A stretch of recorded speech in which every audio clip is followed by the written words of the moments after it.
আচ্ছা, আমরা এখন পড়বো ল্যাবরেটরি নিরাপদ ব্যবহার। তো এই চ্যাপ্টার আসলে অনেক বেশি পড়া।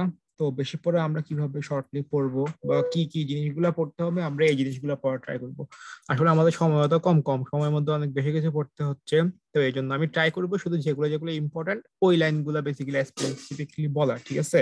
যেগুলো প্রয়োজন নাই ওগুলো বেশি বলারও দরকার নেই, ঠিক আছে? ওকে, তাহলে আমরা এখন দেখি, আমরা যখন ল্যাবরেটরিতে যাব, এগুলো বেসিক্যালি আমাদের ইন্টারের একদম শুরুতে পড়া হয়। কেন পড়া হয়? আমরা যখন ল্যাবরেটরিতে যাব তখন আমরা কি কি নিরাপত্তা অবলম্বন করবো, এই জন্য এগুলো পড়তে হয়, ঠিক আছে? তাহলে খেয়াল করি, প্রথমে আছে আমরা ল্যাবরেটরি গেলে বেসিক্যালি অ্যাপ্রন পড়তে হয়, তারপরে গিয়ে তারপর হচ্ছে নিরাপদ চশমা ইউজ করতে হয়, হ্যান্ড গ্লাভস ইউজ করতে হয়, তারপরে গিয়ে আরো বিভিন্ন আহ, জিনিস ইউজ করতে হয়, ঠিক আছে? তো আমরা এখানে যে পড়বো, এখানে অ্যাপ্রনটা কিসের তৈরি?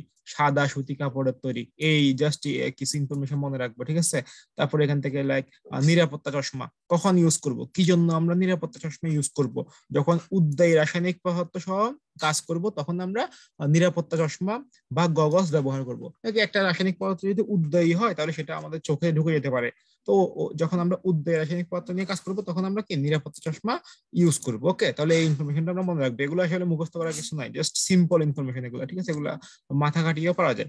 হ্যান্ড গ্লাভস এগুলো একটু পড়বো, কি কি হ্যান্ড গ্লাভস আছে, হ্যান্ড গ্লাভস গুলোর নাম পড়তে হবে। প্রথমত হ্যান্ড গ্লাভস গুলোর নাম পড়তে হবে। সিনথেটিক, জিটেক্স, ল্যাটেক্স, ভিনাইল হ্যান্ড গ্লাভস, এগুলো পচনশীল নয়, অধিক দাহ্য, তাই পরিবেশ বান্ধব নাইট্রাইল রাবার গ্লাভস ব্যবহার করা উচিত। প্রথম এখানে লিখে দিছে পরিবেশ বান্ধব পচনযোগ্য নাইট্রাইল রাবার গ্লাভস ব্যবহার করা উচিত। তার মানে নাইট্রাইল গ্লাভসটা খুব বেশি বেশি পরিবেশ বান্ধব। কেন পরিবেশ বান্ধব? কারণ এই গ্লাভসটা অণুজীব দ্বারা বিক্রিয়া করে মানে একটা সময় পরিবেশের সাথে মিশে যায়, এই জন্যই এই গ্লাভসটা পরিবেশ বান্ধব বলা হয়েছে। তার মানে আমরা নাইট্রেট গ্লাভসটাকে বেশি প্রাধান্য দিব, এটা আমরা ল্যাবরেটরিতে ইউজ করব, তাই তো? যেটা পরিবেশ বান্ধব সেটা তো আমাদের ল্যাবরেটরিতে ইউজ করা উচিত। তাহলে আমরা প্রথম ইনফরমেশন দেখি, নাইট্রেট গ্লাভস ল্যাবরেটরিতে প্রধানত নাইট্রেট গ্লাভস ব্যবহৃত হয়। তাহলে এই ইনফরমেশনটা কি পারা যাবে আশা করি, তাই না? হ্যাঁ, ওকে। এখন আমাদেরকে এই গ্লাভস গুলো থেকে কিছু জিনিস আমাদেরকে মনে রাখতে হবে, কিছু জিনিস না, প্রায় কিছু কিছু ইম্পর্টেন্ট জিনিসগুলো মনে রাখতে হবে, যেগুলো আমি বক্স করে রাখছি, এই জিনিসগুলো বেশি বেশি মনে রাখতে হবে। তাহলে কথাগুলো কিরকম, যে প্রথমে আমি বললাম যে ল্যাবরেটরিতে প্রধানত কোন গ্লাভস ব্যবহার করা হয়? Nitrate gloves. এখন এখানে আরো কিছু ইনফরমেশন মনে রাখতে পারি, লাইক এটা কিসের থেকে তৈরি করা হয়? অ্যাক্রাইলোনাইট্রাইল ও বিউটারানে কোপলিমার থেকে তৈরি করা হয়। এটা অত বেশি ইম্পর্টেন্ট না। এখান থেকে সবচেয়ে বেশি ইম্পর্টেন্ট লাইন কোনটা? ল্যাবরেটরিতে প্রধান কোনটা ব্যবহার করা হয়। তারপর এখানে মনে রাখতে পারি এটি বৈদ্যুতিক শক প্রতিরোধ করে, অ্যালার্জি সৃষ্টি হয় না, অ্যালার্জি সৃষ্টি হয় না। এখন খেয়াল করে, নাইট্রেট গ্লাভসে অ্যালার্জি সৃষ্টি হয় না, কিন্তু আরেকটা গ্লাভস আছে যেটাতে অ্যালার্জি সৃষ্টি হয়। কোনটা? Latex gloves. ল্যাটেক্স, যে এটি অ্যালার্জি সৃষ্টি করতে পারে। কারণ কি? ল্যাটেক্স রাবারে প্রোটিন থাকে, ল্যাটেক্স রাবারে প্রোটিন থাকা এটি কি অ্যালার্জি সৃষ্টি করতে পারে। যেহেতু আমরা এখানে পড়ছি নাইট্রেট গ্লাভস অ্যালার্জি সৃষ্টি করে না, কিন্তু ল্যাটেক্স গ্লাভস অ্যালার্জি সৃষ্টি করতে পারে, তাহলে আমরা মনে রাখবো যে কোন গ্লাভস অ্যালার্জি সৃষ্টি করতে পারে? ল্যাটেক্স গ্লাভস মনে রাখা যাবে। এরপর আমরা দেখি বৈদ্যুতিক শক রোধক কোন গ্লাভস গুলো বৈদ্যুতিক শক প্রতিরোধ করতে পারে। এখানে তিনটা নাম আছে। এই যে নাইট্রেট গ্লাভস বৈদ্যুতিক শক রোধ করতে পারে। তাহলে আরো যদি দেখি ল্যাটেক্স গ্লাভস, এটাও কিন্তু বৈদ্যুতিক শক প্রতিরোধ করতে পারে। আরো একটা আছে, এই যে এটা কোথায় আরেকটা গ্লাভস আছে, এই যে প্রাকৃতিক রাবার গ্লাভস, এটাও কিন্তু বৈদ্যুতিক শক প্রতিরোধ করতে পারে। তাহলে আমরা কিছু কিছু ইনফরমেশন আলাদা করে ফেললাম। এবার আসি আমরা মোস্ট ইম্পর্টেন্ট ইনফরমেশন গুলো একটু পড়বো। চলে আসি, নাইট্রিক গ্লাভসের মধ্যে পড়লাম, এটা হচ্ছে ল্যাবরেটরি প্রধানত নাইট্রিক গ্লাভস ব্যবহৃত, ল্যাবরেটরিতে প্রধানত নাইট্রিক গ্লাভস ব্যবহৃত হয়। পড়লাম এটি অ্যালার্জি সৃষ্টি হয় না, বৈদ্যুতিক শক প্রতিরোধ করে। আর কিসের পলিমারের সমন্বয়ে তৈরি, এটা একটু পড়লে পড়লাম, না পড়লে নাই। এবার দেখি জিটেক্স গ্লাভস, এখান থেকে যেটা মনে রাখতে হবে সেটা হচ্ছে ছোটখাটো জ্বলন্ত বস্তু নিয়ে কাজ করার সময়। তার মানে আমরা যখন আগুনে আগুনে যখন কোনো বস্তু নিয়ে কাজ করব, জ্বলন্ত বস্তু যখনই বলবে আগুনে কাজ করার সময়, জ্বলন্ত বস্তু নিয়ে কাজ করার সময়, এই টাইপের কথাবার্তা বললে কি অ্যান্সার হবে? জিটেক্স গ্লাভস। কি অ্যান্সার হবে? জিটেক্স গ্লাভস। অবশ্যই অবশ্যই মনে রাখতে হবে। এবং এখান থেকে আরেকটা ইনফরমেশন মনে রাখতে হবে, সেটা হচ্ছে তাপ রোধক অ্যাসবেস্টস গ্লাভস এর বিকল্প রূপে কোনটি ব্যবহৃত হয়? অবশ্যই অবশ্যই মনে রাখতে হবে জিটেক্স গ্লাভস। এই দুটো ইনফরমেশন মাস্ট মাস্ট মনে রাখতে হবে, ঠিক আছে? আর এটা মনে রাখতে পারো চাইলে, একটু পরে দেখবা, ঠিক আছে?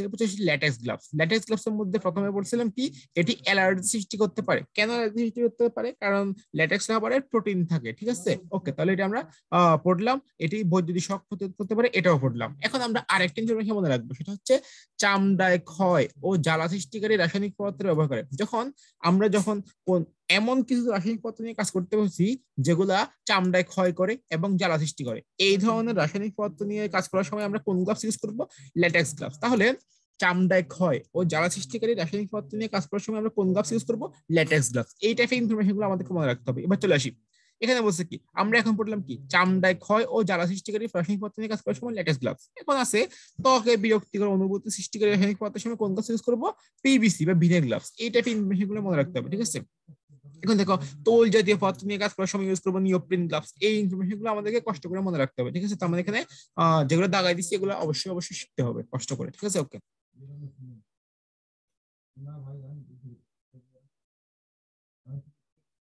এই যে বললাম নাইট্রিক গ্লাভস কেন পরিবেশ বান্ধব, কারণ এটা কি মাইক্রো অর্গানিজম বা অণুজীব দ্বারা মাটিতে মিশে যায়, ঠিক আছে? এই ইনফরমেশন গুলো ইজিলি মনে রাখা যায়। ওকে, এরপর চলে আসি, এখন চলে আসি যে গ্লাস সামগ্রীর শ্রেণী বিভাগ।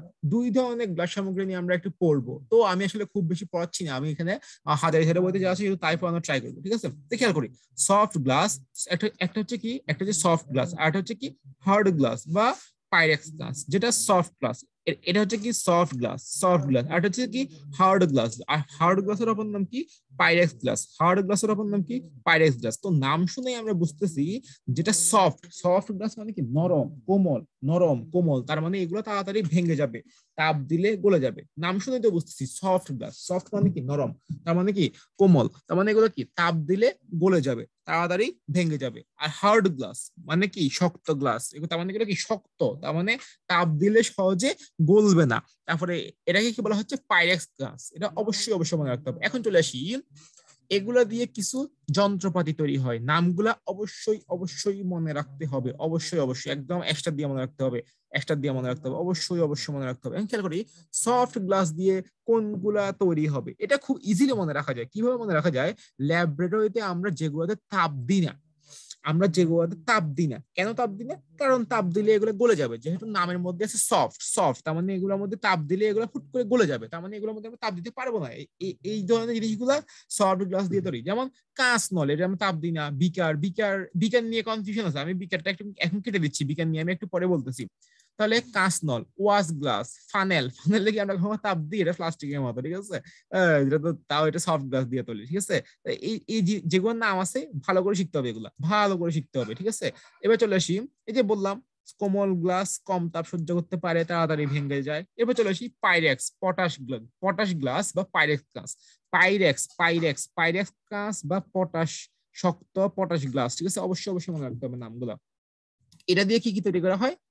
এই যে এই নামগুলা অবশ্যই কষ্ট করে মনে রাখতে হবে। পিপেট, বুরেট, কনিক্যাল ফ্লাক্স, এগুলোর মধ্যে আমরা তাপ দিতে পারি। মেজারিং সিলিন্ডার, মেজারিং ফ্লাক্স, যেগুলো একটু বড় টাইপের যন্ত্রপাতি, এগুলো কিন্তু কি পাইরেক্স গ্লাস দিয়ে তৈরি করা হয়েছে, ঠিক আছে? কনিক্যাল ফ্লাক্স, পিপেট, বুরেট, যারা ল্যাবরেটরিতে গেছে তারা এগুলো অবশ্যই অবশ্যই চিনবে। তো আমরা এগুলো অবশ্যই অবশ্যই মনে রাখবো।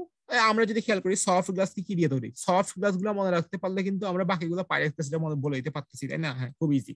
এখন আমি বললাম যেটা নিয়ে কনফিউশন আছে সেটা হচ্ছে বিকার। বিকার, এখানে বিকার কিন্তু দুই জায়গাতে লিখছে, বিকার কিন্তু দুই জায়গাতে লিখছে।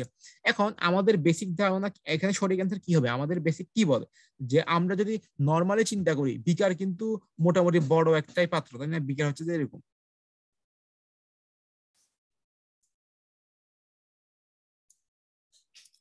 বিকেয়ানোটা এরকম, তাই না? হ্যাঁ, তো আমরা আমাদের আমাদের আমরা যদি নর্মাল চিন্তা করি তাহলে আমরা কি আমরা বিকের মধ্যে কিন্তু বলতে পারতেছি বিকের অনেকটা শক্ত, এটা অনেকটা তাপ দেওয়ার মতোই। তার মানে আমরা বলতে পারতেছি কি আমরা বেসিকলি আমরা নর্মালি চিন্তা করলে আমরা বলতে পারতেছি বিকার হচ্ছে কি পাইরেক্স বা শক্ত পটাশ গ্লাস দিয়ে তৈরি। তাহলে আমাদের যদি কোশ্চেন আসে বিকার কোন কাঁচ দিয়ে তৈরি, আমরা দেখাবো পাইরেক্স বা শক্ত পটাশ গ্লাস। তো এখন এটা এটা তো আমি বললাম, আমার মুখের কথা থেকে বিশ্বাস করবো না, এটা অবশ্যই বইতে আছে, আমি বইতে না দেখে বলতেছি না, বইতে কোন জায়গা আছে আমি দেখাচ্ছি।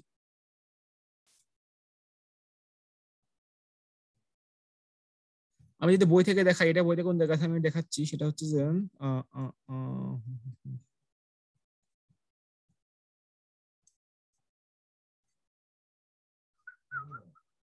বইতে আছে, এটা বইতে আছে, আমি দেখাচ্ছি, একটু ওয়েট।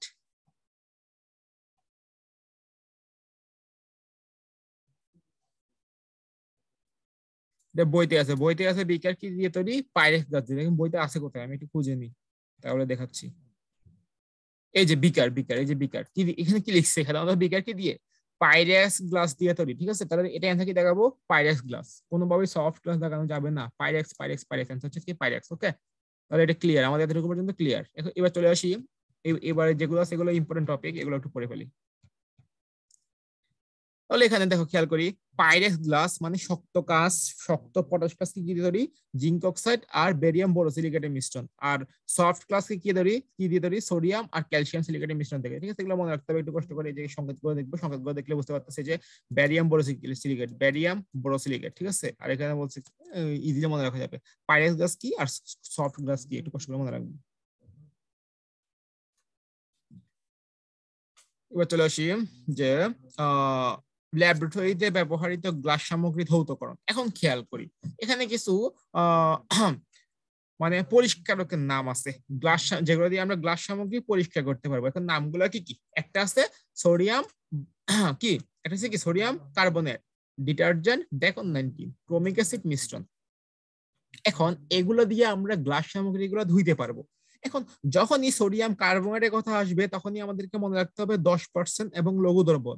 তাহলে কি আমরা সোডিয়াম কার্বনেটের 10% এবং লঘু দ্রবণ দিয়ে আমরা কাঁচ সামগ্রী পরিষ্কার করতে পারবো। এখান থেকে আমাদেরকে কি মনে রাখতে হবে, সোডিয়াম কার্বনেটের 10% লঘু দ্রবণ, 10% লঘু দ্রবণ অবশ্যই অবশ্যই মনে রাখতে হবে। এখন ডিটারজেন্ট ডেকন-19, এটা একটু দেখি, এটার মধ্যে কিছু ইনফরমেশন মনে রাখতে হবে। আমরা খেয়াল করি এখানে প্রথমে লিখছে ডেকন-19 অত্যন্ত কার্যকর একটি পরিষ্কারক ডিটারজেন্ট। তাহলে যদি কোশ্চেন আসে যে অত্যন্ত কার্যকর ডিটারজেন্ট পরিষ্কারক কোনটি, অ্যান্সার কি হবে, ডিটারজেন্ট ডেকন-19। এখন এটা বলছি যে অত্যন্ত কার্যকর পরিষ্কারক।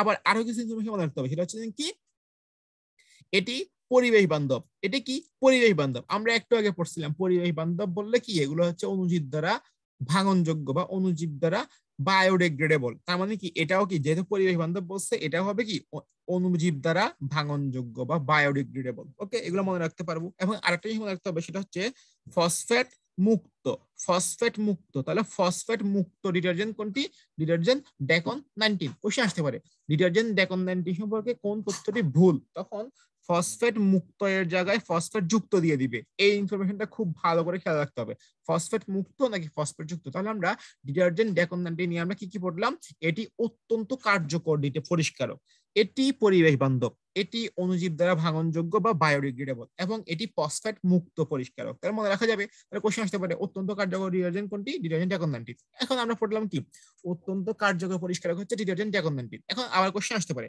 সর্বোত্তম পরিষ্কারক কোনটি, অ্যান্সার হবে ক্রোমিক অ্যাসিড মিশ্রণ। যখন জিজ্ঞেস করবে সর্বোত্তম পরিষ্কারক কোনটি, অ্যান্সার কি হবে, ক্রোমিক অ্যাসিড মিশ্রণ। অবশ্যই অবশ্যই মনে রাখতে হবে, খুবই খুব ইম্পর্টেন্ট।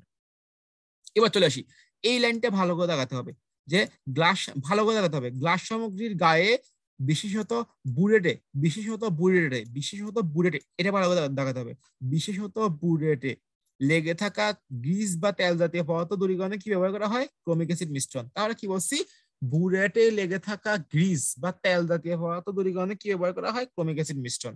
এবং এখান থেকে মনে রাখতে হবে এটি একটি জারক পদার্থ, তবে এটি কি জার্মান অক্সিজেন তৈরি করে, এটাকে ময়লাকে এটি ময়লাকে দূর করে। তারপর এখানে ক্রোমিক অ্যাসিড মিশ্রণের সময় কোনটি কতটুকু ইউজ করা হয়, ক্রোমিক অ্যাসিডের সংকেত কি, ক্রোমিক অ্যাসিডের সংকেত আমরা একটু পরে দেখবো। তার আগে এখানে খেয়াল করি ক্রোমিক অ্যাসিডের সংকেত কি, K2CH2O7 প্লাস গাঢ় সালফিউরিক অ্যাসিড। এখন এই যে পটাশিয়াম ডাইক্রোমেট, পটাশিয়াম ডাইক্রোমেট মানে পটাশিয়াম ডাইক্রোমেট এবং গাঢ় সালফিউরিক অ্যাসিডের মিশ্রণকে কি বলা হয়, ক্রোমিক অ্যাসিড। ঠিক আছে, এখন খেয়াল করি এখানে আমরা কোনটি কতটুকু ইউজ করব, পটাশিয়াম ডাইক্রোমেট ইউজ করব 4 গ্রাম, পানি পাতিত পানি ইউজ করব 40 ml, আর গাঢ় সালফিউরিক অ্যাসিড এর ঘনমাত্রা কত, 2 মোলার, কতটুকু ইউজ করব, 40 ml। ভালো করে মনে রাখতে হবে, ভালো করে মনে রাখতে হবে। এবং এটাকে রিন্স মিক্সার বলা হয়। ঠিক আছে, তার মানে কি ক্রোমিক অ্যাসিড একটি তীব্র জারক, এখানে কোনটি কতটুকু ইউজ করব এটা মনে রাখতে হবে, এটাকে রিন্স মিক্সার বলা হয়, এটা একটু মনে রাখার ট্রাই করবো। ঠিক আছে, এই ইনফরমেশনগুলো মনে রাখতে হবে। এরপর চলে আসি, আমরা যখন ক্রোমিক অ্যাসিড দিয়ে কিছু ধুইবো, ক্রোমিক অ্যাসিডের বর্ণ এই মিশ্রণটা বর্ণ প্রথমে স্বচ্ছ বর্ণ থাকে, কিন্তু যখন এটা দিয়ে আমরা ধুইতে থাকবো একটা সময় গিয়ে এটা সবুজ রং ধারণ করবে। যখন এটার রং সবুজ হয়ে যাবে তখন আমাদেরকে বুঝতে হবে এই ক্রোমিক অ্যাসিড মিশ্রণের কার্যকারিতা শেষ, তার মানে এটির জারণ ক্ষমতা শেষ, এটি আর জারণ করতে পারবে না, আর ময়লা দূর করতে পারবে না। তাহলে যখন এটা সবুজ রং ধারণ করবে তখনই বুঝতে পারবো এটার জারণ ক্ষমতা নষ্ট হয়ে গেছে, এটি আর ময়লা দূর করতে পারবে না। ওকে, তাহলে কি বর্ণ ধারণ করবে, সবুজ বর্ণ ধারণ করবে। ওকে, ঠিক আছে। এবার চলে আসি, ত্বকে যদি অ্যাসিড লেগে থাকে, সিম্পল কথা, ত্বকে যদি অ্যাসিড লেগে থাকে তখন আমরা ক্ষার ব্যবহার করব। ত্বকে যদি অ্যাসিড লেগে যায় তখন আমরা কি ব্যবহার করব, প্রচুর পানি দিব এবং ক্ষার ব্যবহার করব। কি ক্ষার, সোডিয়াম বাইকার্বনেট, কত পার্সেন্ট ইউজ করবো, 5%। ঠিক আছে, তার মানে এখানে লাইনটা একটু পড়বো কষ্ট করে, এইটাই বলছে। এখন খেয়াল করি এই লাইনটাও খুব বেশি ইম্পর্টেন্ট, যেটা বলছে গ্লাস সামগ্রী থেকে তেল বা গ্রিস জাতীয় পদার্থ দূর করতে প্রয়োজনে অ্যাসিটন দ্রাবক ব্যবহার করা হয়। ঠিক আছে, অ্যাসিটন ব্যবহার করা হয়। অ্যাসিটন হচ্ছে সর্বোত্তম জৈব দ্রাবক, লিখে রাখতে পারো। এখন এখানে বলছে কি, তেল গ্রিস জাতীয় পদার্থ দূর করতে, কোত্থেকে, গ্লাস সামগ্রী থেকে। গ্লাস সামগ্রী থেকে তেল গ্রিস জাতীয় পদার্থ দূর করতে কোনটি ব্যবহার করা হয়, অ্যাসিটন। এখন আমরা একটু আগে পড়ে আসছি যে গ্লাস সামগ্রীর গায়ে, বিশেষত বুরেট, যখন বুরেট উল্লেখ করে দিবে, বুরেটের গায়ে লেগে থাকা তেল জাতীয় পদার্থ দূর করতে কি ব্যবহার করব, ক্রোমিক অ্যাসিড মিশ্রণ। আর গ্লাস যখন বলবে শুধু গ্লাস সামগ্রী, তখন কি অ্যান্সার করব, অ্যাসিটন। তাহলে দুটো কনফিউশন বুঝতে পারছি। যখন স্পেসিফিকলি বুরেট বলে দিবে, তখন আমরা অ্যান্সার করব কি, ক্রোমিক অ্যাসিড মিশ্রণ। আর যখন শুধু গ্লাস সামগ্রী বলবে, তখন অ্যান্সার করব কি, অ্যাসিটন। কারণ যারা কোশ্চেন করবে তারা তো শুধু এই বই দেখে বইয়ের লাইনগুলো তুলে দিবে, তারা কিন্তু কোশ্চেন পেঁচাবে না। তারা কোশ্চেন গুলো বইয়ের লাইন দেখে তুলে দিবে। তার মানে যখন বুরেটটা কোশ্চেনের মধ্যে চলে আসবে, তখন অ্যান্সার করবো কি, ক্রোমিক অ্যাসিড মিশ্রণ। আর যখন শুধু গ্লাস সামগ্রী বলবে, তখন অ্যান্সার করবো কি, অ্যাসিটন। আশা করি বুঝতে পারছি। ওকে, এরপরে এগুলো আমরা ট্রাই করলে পারবো, যেহেতু আমাদের সময় কম, আমরা এগুলো সলভ করাচ্ছি না, এগুলো নিজেরা দেখে নিবা। এই যে খুবই ইজি। এখানে হচ্ছে কি, উদ্যায়ী হলে যেগুলো পরে আসছে, ওগুলা খুব খুব সিম্পল কোশ্চেন। সর্বোত্তম কাজ পরিষ্কার, সর্বোত্তম কোনটা আমরা একটু দেখি। যেগুলো বলছি এগুলো থেকে কিন্তু কোশ্চেন আসছে, তাই না? হ্যাঁ, এই যে দেখো, সর্বোত্তম একটা কার্যকর, তাই সর্বোত্তম কোনটা, ক্রোমিক অ্যাসিড মিশ্রণ। মনে থাকবে, এগুলো খুব ইজি কোশ্চেন আসছে, এগুলো নিয়ে রাখার কিছু নাই। ক্রোমিক অ্যাসিড মিশ্রণ। এই যে বুরেটের, এই যে বলছি না, বুরেটের অভ্যন্তরে যখন বলবে, তখন অ্যান্সার কি হবে, ক্রোমিক অ্যাসিড মিশ্রণ। আর যখন গ্লাস সামগ্রী বলবে, তখন অ্যান্সার কি হবে, অ্যাসিটন। এখন ক্রোমিক অ্যাসিড মিশ্রণের সংকেত কি, আমি আগে বলে আসছি, পটাশিয়াম ডাইক্রোমেট এবং গাঢ় সালফিউরিক অ্যাসিড। পটাশিয়াম ডাইক্রোমেট এবং গাঢ় সালফিউরিক অ্যাসিড, তাহলে অ্যান্সার কি হবে, এ। ভালো করে খেয়াল করতে হবে এগুলা, ঠিক আছে? খুব ইজি কোশ্চেন। যে বুরেট ও পিপেট তৈরিতে কোন কাঁচ, আমি বলছি যে সফট কাঁচ, কিন্তু যেগুলা তাড়াতাড়ি গলে যাবে ওগুলোতে সফট কাঁচ ব্যবহার করা হয়, কিন্তু যেগুলো তাড়াতাড়ি গলবে না, একটু শক্ত, ওগুলোতে কি ব্যবহার করবো, পাইরেক্স। মানে বুরেট এবং পিপেটে কি ব্যবহার করবো, পাইরেক্স। খুব ইজি কোশ্চেন।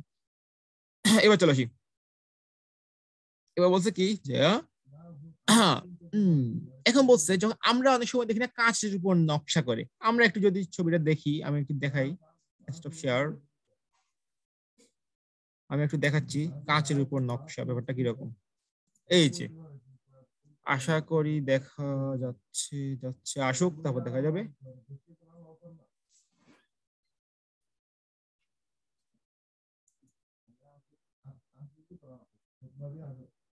এই যে দেখি, আমরা এখানে একটা ছবি দেখতে পাচ্ছি, এই যে ডান পাশে, এই যে তার মানে কি, এই যে এই ছবিগুলোর মধ্যে দেখি কাঁচের উপর নকশা করছে, এগুলো কি কাঁচের উপর নকশা করছে। এই নকশাগুলো করা হয় বেসিক্যালি একটা নর্মাল কাঁচের উপর দাগ দিবে, দাগ দেওয়ার পর যখন আমরা এখানে হাইড্রোফ্লোরিক অ্যাসিড ঢেলে দিব, তখন এখানে গর্ত হয়ে যাবে। তার মানে এটাকে বলা হচ্ছে ইচিং অফ গ্লাস। অর্থনৈতিক রসায়নে কিন্তু এটা ছিল। তার মানে ইচিং অফ গ্লাসে কোন অ্যাসিড ব্যবহার করা হয়, হাইড্রোফ্লোরিক অ্যাসিড। অবশ্যই মনে রাখতে হবে যে কাঁচের উপর যে নকশা করছে গর্ত করে করে, এই গর্তগুলো করা হয় কি দিয়ে, হাইড্রোফ্লোরিক অ্যাসিড ব্যবহার করে। ওকে, এটাকে বলা হচ্ছে কি, ইচিং অফ গ্লাস। এগুলো ছবি দেখলে ভালো করে মনে থাকে, এই জন্য ছবি দেখাচ্ছি। ওকে, আশা করি বুঝতে পারছি।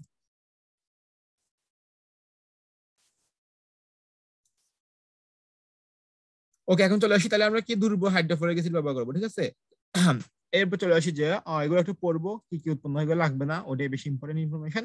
এবার চলে আসি নিক্তি বা রাসায়নিক নিক্তি বা কেমিক্যাল কি ব্যালেন্স। এখন খেয়াল করি, রাসায়নিক নিক্তি কি, এখানে আছে যে আয়তনিক বিশ্লেষণ কাজে রাসায়নিক পদার্থকে গ্রাম এককে, অবশ্যই কোন একক, গ্রাম এককের দশমিক দ্বিতীয় স্থান থেকে, দশমিক দ্বিতীয় স্থান মানে কি, 0.8 দ্বিতীয় স্থান, 0.01, ঠিক আছে? এটাই হচ্ছে দশমিক দ্বিতীয় স্থান।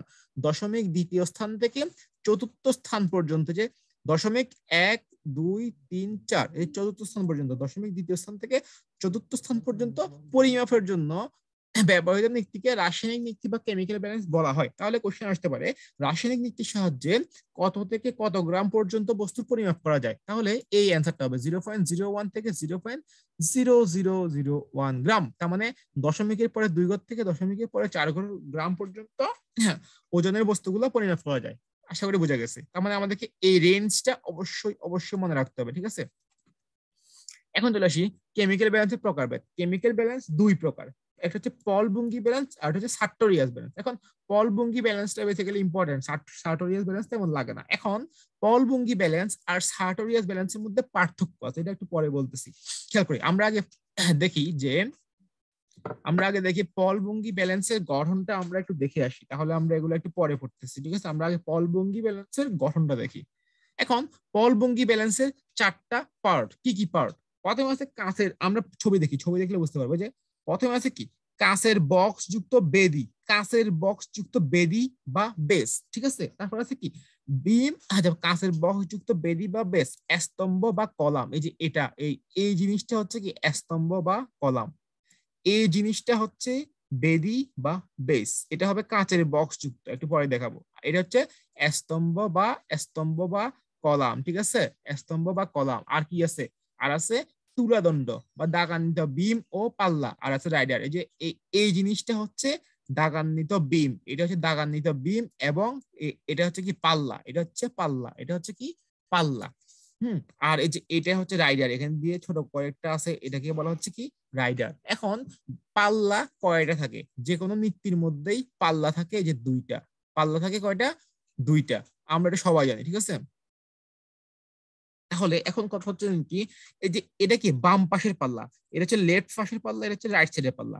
এই যে বাম পাশের পাল্লার মধ্যে আমরা বেসিক্যালি রাসায়নিক পদার্থ নিব, এবং ডান পাশের পাল্লার মধ্যে ওই যে 5 গ্রাম 10 গ্রাম 0.001 গ্রামের যে ওজনগুলো থাকবে ওগুলো নিব, ঠিক আছে? এটা মনে রাখবে একটু কষ্ট করে। এখন চলে আসি, এখান থেকে আমাদেরকে শিখতে হবে কি, আমরা একটা ছবিটা দেখে ফেললাম, এখন দেখি এখান থেকে আমাদেরকে শিখতে হবে এই কোনটা কি দিয়ে তৈরি। যে বেদি বা বেস, কাঁচের বক্সযুক্ত বেদি বা বেস, এটা তৈরি হয়েছে কি দিয়ে? গ্রানাইট ইবনাইট পাথর। স্তম্ভ বা কলাম, তার মানে এটা ছিল বেদি বা বেস, এটা হচ্ছে স্তম্ভ বা কলাম, এটা তৈরি হয়েছে কি দিয়ে? পিতল, ব্রাশ বা পিতলের তৈরি, ঠিক আছে? এরপরে খেয়াল করি, এরপর থেকে তুলাদণ্ড বা বিম ও পাল্লা, এটা ছিল দাগান্বিত বিম, আর এটা ছিল কি পাল্লা, ঠিক আছে? এই দুইটা কি পাল্লা, এগুলো হচ্ছে পাল্লা। এখন এই পাল্লাগুলো কি দিয়ে তৈরি? এগুলো হচ্ছে অ্যালুমিনিয়াম ও পিতল দ্বারা তৈরি, এগুলো হচ্ছে কি দিয়ে তৈরি? অ্যালুমিনিয়াম ও পিতল দ্বারা তৈরি।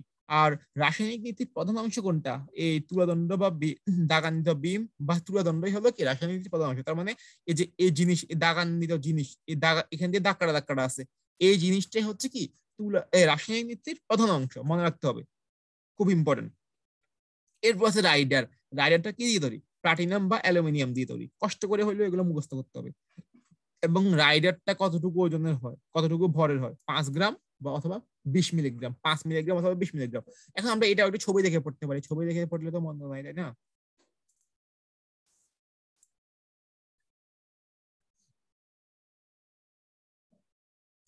হ্যাঁ, এই যে ছবিটা আসতেছে, এই যে আমরা একটু এখানে খেয়াল করি, আমরা যেটা পড়লাম যে এই জিনিসটা হচ্ছে কি, এই যে কাঁচের বক্স, এটা পুরোটা একটা হচ্ছে কি কাঁচের বক্স, কাঁচের বক্স যুক্ত বেদি বা এই যে বেস, কাঁচের বক্স যুক্ত বেদি বা বেস, এটা হচ্ছে স্তম্ভ বা কলাম, এটা কি স্তম্ভ বা কলাম, ঠিক আছে? এরপরে এই যে এটা হচ্ছে যে কি দাগান্বিত বিম, দাগান্বিত বিম, এবং এটা হচ্ছে যে কি পাল্লা, এটা হচ্ছে কি পাল্লা। আর এখান দিয়ে একটা রাইডার আছে, এই ছবিগুলো দেখবো, এবং কোন স্ট্রাকচার কি দিয়ে তৈরি হয়েছে। এই কাঁচের বক্স যুক্ত বেরি বা বেস, এটা হচ্ছে ইবোনাইট এবং গ্রানাইট পাথরের দিয়ে তৈরি। আর এই যে পাল্লা, এগুলো হচ্ছে কি অ্যালুমিনিয়াম দিয়ে তৈরি। এগুলা কি দিয়ে তৈরি? একটু কষ্ট করে আমরা পড়বো, এটা হচ্ছে পিতল এবং ব্রাশ দিয়ে তৈরি। এগুলো ছবি দেখে পড়লে এদিকে মনে রাখা যায়, ঠিক আছে? তো আমি ছবিটা দেখালাম আর কি একটু করে।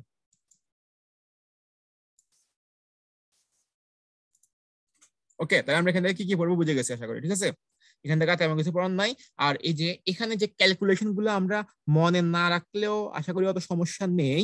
তো আমরা ট্রাই করব ডাইরেক্ট, আমাদের যদি সময় কম, যারা যারা এটা পড়ি নাই তারা ট্রাই করব ডাইরেক্ট মুখস্থ করে ফেলার, এই জিনিসগুলো মুখস্থ করে ফেলবো। কি যখন 5 মিলিগ্রাম রাইডার ব্যবহার করব, তখন রাইডার ধ্রুবকের মান হবে এত, আর যখন 10 মিলিগ্রাম ব্যবহার করব তখন মান হবে এত। অবশ্যই অবশ্যই মুখস্থ করে ফেললে ভালো হবে, ঠিক আছে?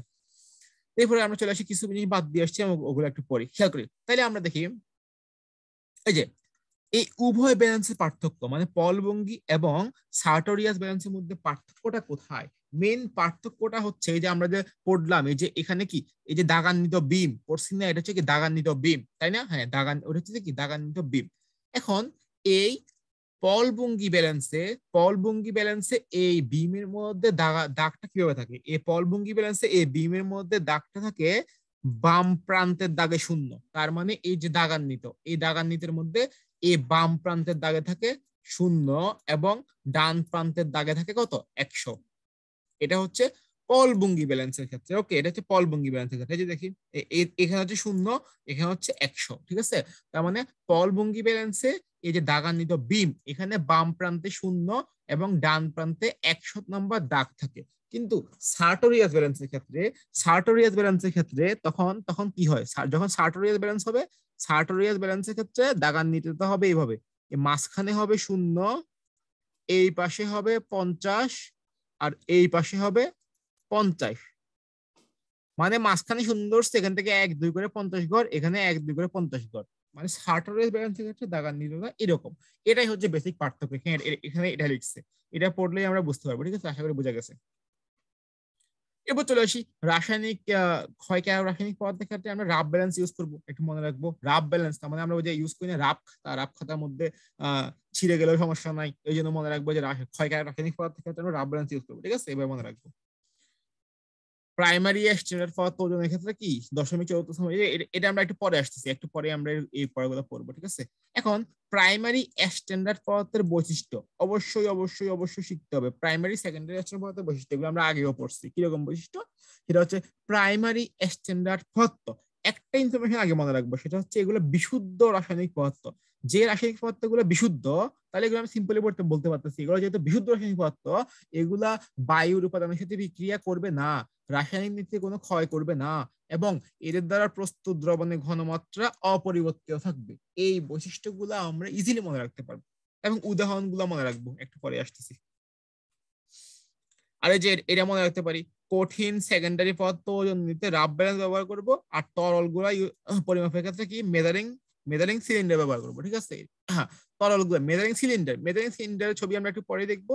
রাব ব্যালেন্স এগুলো ইজিলি মনে রাখা যায়। তরল পদার্থের ক্ষেত্রে মেজারিং সিলিন্ডার, আর রাব ব্যালেন্সের ক্ষেত্রে কঠিন পদার্থের ক্ষেত্রে রাব ব্যালেন্স ইজিলি মনে রাখা যায়। খেয়াল করি তো আমাদের এগুলো পড়ে ফেলছি আমরা, এগুলো পড়া শেষ। হ্যাঁ, আমরা এটা মুখস্থ করে ফেলবো সোজা। এখান থেকে মোলারিটি এগুলো আমি পড়ানো কিছু না, এগুলো সব পড়াই ফেলছে তোমাদেরকে। এগুলো সব পড়বা, তাপমাত্রার উপর কোনটা নির্ভর করে এগুলো পড়বা। এগুলো এগুলো সব তোমরা জানো, মোলারিটি কোনটা, মোলারিটি কোনটা, এগুলো সব তোমরা জানো। এগুলো আমি পড়ানো কিছু নাই। প্রাইমারি সেকেন্ডারি এগুলো এগুলো তোমাদেরকে পড়াই ফেলছে, আমি জানি। তো তাও আমি একবার বলে দিই, প্রাইমারি স্ট্যান্ডার্ড পদার্থের বৈশিষ্ট্যগুলো এখানে আমি আগে বলে আসছি, আর সেকেন্ডারি স্ট্যান্ডার্ড পদার্থের বৈশিষ্ট্যগুলো হবে প্রাইমারির উল্টা। তার মানে কি, প্রাইমারি স্ট্যান্ডার্ড পদার্থ কি বিশুদ্ধ অবস্থায় প্রস্তুত করা যায়, কিন্তু সেকেন্ডারি গুলো বিশুদ্ধ অবস্থায় প্রস্তুত করা যায় না। যেহেতু প্রাইমারি গুলো বিশুদ্ধ, তার মানে এরা বাতাসের সংস্পর্শে বিক্রিয়া করবেন না। আর সেকেন্ডারি গুলো যেহেতু বিশুদ্ধ না, তার মানে এগুলো বাতাসের সংস্পর্শে বিক্রিয়া করবে, রাসায়নিক নীতির ক্ষয় করবে, এবং বিক্রিয়ার ঘনমাত্রা পরিবর্তিত হবে। এই ইনফরমেশন গুলো খুব ইজি। এখন প্রাইমারি স্ট্যান্ডার্ড পদার্থের মধ্যে আমরা চিনবো কিভাবে? যেগুলোর মধ্যে সি আছে, এক কথা এটা হচ্ছে ট্রিক্স। এগুলো সবগুলো কি প্রাইমারি স্ট্যান্ডার্ড পদার্থ, এক্সেপ্ট HCl। মনে রাখবো, এটা কিন্তু স্পেসিফিক সি না, এটা হচ্ছে কি ক্লোরিন। এখানে সি থাকলেও এটা হচ্ছে সেকেন্ডারি স্ট্যান্ডার্ড পদার্থ। তার মানে কি বলতেছি, যে নামগুলোর মধ্যে সি আছে, এগুলো সবগুলো কি প্রাইমারি স্ট্যান্ডার্ড পদার্থ, এক্সেপ্ট HCl। HCl হচ্ছে সেকেন্ডারি স্ট্যান্ডার্ড পদার্থ, আর কোন সেকেন্ডারি স্ট্যান্ডার্ড পদার্থের নামের মধ্যে সি নাই। ঠিক আছে, খুব ইজি মনে রাখা যায়। সম্ভব হলে আণবিক ভরগুলো মনে রাখতে পারো, না রাখতে নাই। এগুলো সব ইজি, এগুলো অনেক কিছু নাই।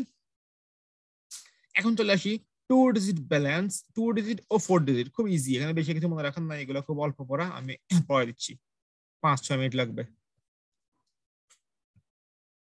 খেয়াল করে 2 ডিজিট ব্যালেন্স আমরা একটু আগে পড়ে আসছি না, কেমিক্যাল ব্যালেন্স দিয়ে আমরা 0.2 ঘর থেকে 0.01 থেকে 0.4 ঘর, 0.0001 পর্যন্ত আমরা মাপতে পারবো। তাহলে আমি যদি বলি এটাকে আমরা কয় ডিজিট ব্যালেন্স বলবো? এটাকে বলবো আমরা এই যে 2 ডিজিট ব্যালেন্স, 0.2 ঘর পর্যন্ত। যে ব্যালেন্স দিয়ে আমরা দশমিকের পর শুধুমাত্র 2 ঘর মানে 0.01 গ্রাম পর্যন্ত আমরা মাপতে পারবো, সেটাকে বলবো টু ডিজিট ব্যালেন্স। এবং যেই ব্যালেন্স দিয়ে আমরা দশমিকের পরে 4 ঘর পর্যন্ত মাপতে পারবো, সেটাকে বলবো আমরা কি 4 ডিজিট ব্যালেন্স। 4 ঘর পর্যন্ত মাপতে পারবো বলতে কি বোঝানো হচ্ছে? তার মানে খেয়াল করি আমরা যে 0.01 গ্রাম, আমি যদি বলি এই ওজনটা ছোট নাকি এই ওজনটা ছোট, 0.0001 গ্রাম, যার মাথার মধ্যে ব্রেন আছে সে অবশ্যই বলবে এই ওজনটা ছোট। এখানে এটা মাত্র কি, এটা হচ্ছে মাত্র 100 ভাগের 1 ভাগ, এটা হচ্ছে মাত্র 100 ভাগের 1 ভাগ, আর এটা হচ্ছে কত 1000 ভাগে 10,000 ভাগের 1 ভাগ, একক দশমিক শতক, এটা হচ্ছে কত আহ এটা হচ্ছে কি 1,000 বা 10,000 ভাগের 1 ভাগ, ঠিক আছে, সিম্পল হিসাব। ওকে, তাহলে অবশ্যই বলবো কি এই ওজনটা ছোট। তার মানে আমরা 4 ডিজিট ব্যালেন্স দিয়ে খুব সূক্ষ্ম ভরের ওজন পরিমাপ করতে পারবো, তাই না? যেহেতু এখানে এই 2 ডিজিট ব্যালেন্স দিয়ে মাত্র 0.01 গ্রাম পর্যন্ত বস্তুর ভর পরিমাপ করতে পারবো, কিন্তু 4 ডিজিট ব্যালেন্স দিয়ে আমরা আরো সূক্ষ্ম ভর যেমন 0.0001 গ্রাম পর্যন্ত আমরা পরিমাপ করতে পারবো। তার মানে সূক্ষ্ম ভর আমরা কোনটা দিয়ে পরিমাপ করতে পারবো? 4 ডিজিট ব্যালেন্স। তাহলে আমরা খেয়াল করি, আমরা এখানে এরপর আমরা এর মধ্যে পার্থক্যগুলো একটু দেখবো। হ্যাঁ, এখানে খেয়াল করো, ডিজিটাল ব্যালেন্স কি বলা হয়? Top loading balance. তাহলে অ্যান্সার কোশ্চেন আসতে পারে টপ লোডিং ব্যালেন্স কোনটাকে বলা হয়? ডিজিটাল ব্যালেন্স কে বলা হয়, বা ডিজিটাল ব্যালেন্স অপর নাম টপ লোডিং ব্যালেন্স, এটা মনে রাখবা। এবার চলে আসি 2 ডিজিট ব্যালেন্স, 4 ডিজিট ব্যালেন্স, যেটা বলে আসলাম 2 ডিজিট ব্যালেন্স দিয়ে এতটুকু পর্যন্ত মাপা যাবে, যে এতটুকু পর্যন্ত সঠিকভাবে মাপা যাবে। আর 4 ডিজিট ব্যালেন্স দিয়ে এই যে এতটুকু পর্যন্ত, এই যে এতটুকু পর্যন্ত ওজন সঠিকভাবে মাপা যাবে। এই যে এতটুকু এখানে লিখে দিচ্ছে, আশা করি বুঝতে পারছো, খুব ইজি। এখন খেয়াল করি, এই ইনফরমেশনটা মনে রাখতে হবে। 2 ডিজিট ব্যালেন্স দিয়ে secondary, 2 digit secondary, 2 digit secondary, 2 digit secondary, 2 digit balance দিয়ে সেকেন্ডারি স্ট্যান্ডার্ড পদার্থের ওজন পরিমাপ করা হয়। আর 4 ডিজিট ব্যালেন্স দিয়ে কি প্রাইমারি স্ট্যান্ডার্ড পদার্থের ওজন পরিমাপ করা হয়। অবশ্যই অবশ্যই মনে রাখতে হবে। আরো একটা মনে রাখতে পারো যে ল্যাবরেটরিতে কোনটি ব্যবহার করা হয়? সাধারণত 2 ডিজিট ব্যালেন্স ব্যবহার করা হয়। আর আমি আগে বলে আসছি, খুব সূক্ষ্ম মানে 10,000 ভাগের 1 ভাগ করলে সেটাকে আমরা 4 ডিজিট ব্যালেন্সে মাপবো। তার মানে 0.0001 গ্রাম, খুবই ছোট ওজন। এটাকে যখন আমরা মাপতে যাব তখন সেখানে কি এটা খুব সংবেদনশীল হবে, সেন্সিটিভ হবে। সেখানে বায়ু প্রবাহ ও অন্যান্য ধূলিকণা বিঘ্ন ঘটাতে পারে, কারণ ওজনটা খুব খুব খুব কম, 0.0001 গ্রাম, ওজনটা খুবই কম। সেক্ষেত্রে কি বায়ু প্রবাহ ও অন্যান্য ধূলিকণা বিঘ্ন ঘটাতে পারে। তাহলে আমরা খুব ইজিলি এখান থেকে পার্থক্যগুলো মনে রাখতে পারবো। কি কি পার্থক্য?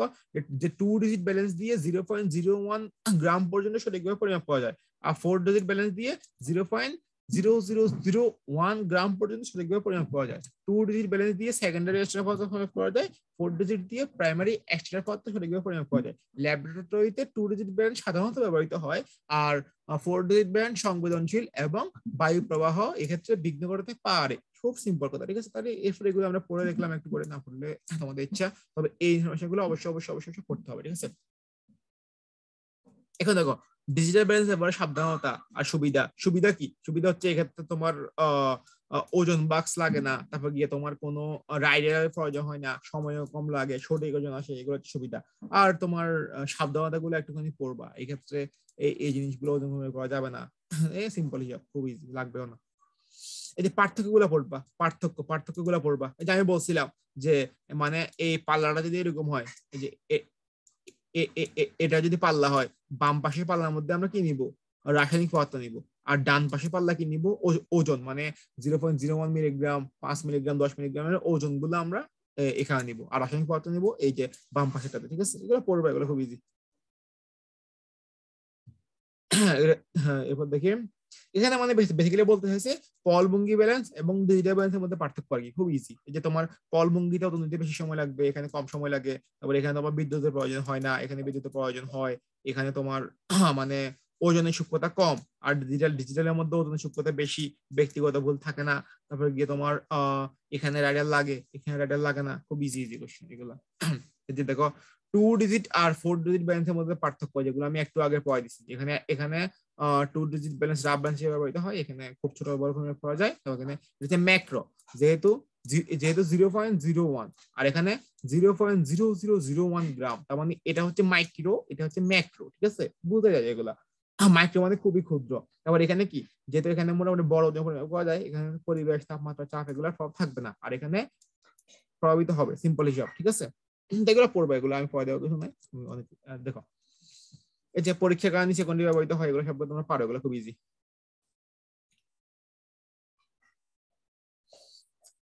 এগুলো পরে খেয়াল করি আমরা, চলে আসি। এগুলো এগুলো তোমাদেরকে সব পড়াইছে, এগুলো এগুলো তোমাদেরকে সব পড়াইছে, আমলে খারাপ করতে, খারাপ করে অম্লত্ব, এগুলো সব পড়াইছে আমি জানি, ঠিক আছে? তো আমি এগুলো পড়ে দেওয়ার কিছু নাই। এবার চলে আসি আমরা আয়তনিক বিশ্লেষণে ব্যবহৃত কাঁচা যন্ত্রপাতি।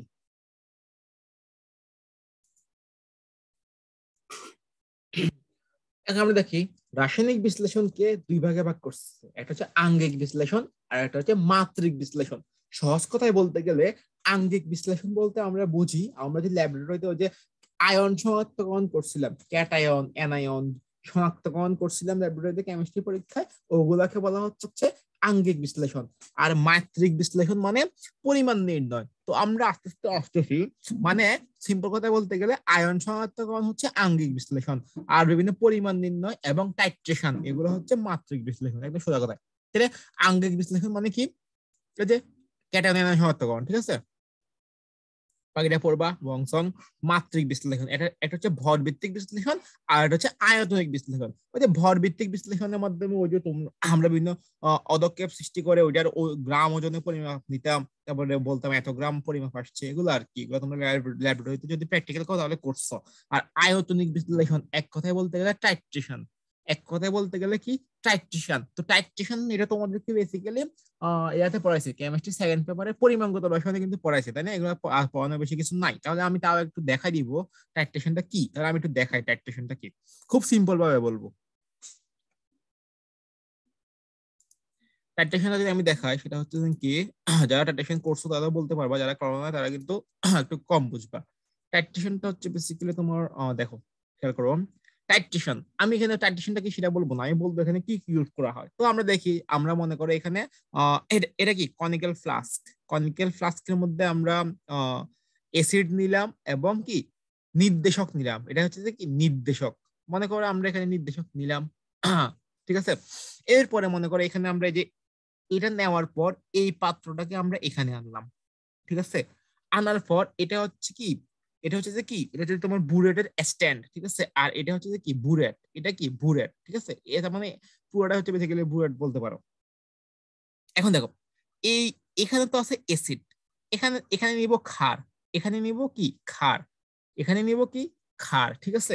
এখন এখানে আমরা একটা ঘনমাত্রা জানি আর একটা ঘনমাত্রা জানি না। এখন এখানে যে আমরা এখানে কি নিলাম অ্যাসিড, এই জায়গাতে নিচ্ছি কি অ্যাসিড এবং নির্দেশক। এখন এখান থেকে আমরা ফোঁটায় ফোঁটা কি যোগ করব, এখান থেকে আমরা ফোঁটায় ফোঁটায় কি ক্ষারগুলা যোগ করব। তো ক্ষারগুলা যোগ করব আর নাড়াবো, ক্ষারগুলা যোগ করব আর নাড়াবো, ঠিক আছে। খেয়াল করো এই যে দেখো ক্ষারগুলা যোগ করবো, এখানে দেখো এই ছবিটা দেখো, আর ক্ষারগুলা যোগ করব আর নাড়াবো, এইভাবে নাড়াবো, এইভাবে কি নাড়াবো। তো নাড়াতে নাড়াতে একটা সময় গিয়ে কি হবে, কালারটা চেঞ্জ হয়ে যাবে। কখন চেঞ্জ হয়ে যাবে, যখন এই যে কালারটা একটা সময় চেঞ্জ হয়ে যাবে নাড়াতে নাড়াতে। চেঞ্জ হবে কখন, যখন টাইট্রেশনটা সম্পন্ন হয়ে গেছে, মানে অ্যাসিড ক্ষার সম্পূর্ণরূপে বিক্রিয়া করে ফেলছে, তখনই কিন্তু টাইট্রেশনটা সম্পন্ন হয়ে যাবে। তো আশা করি এটা তোমরা পড়ছো।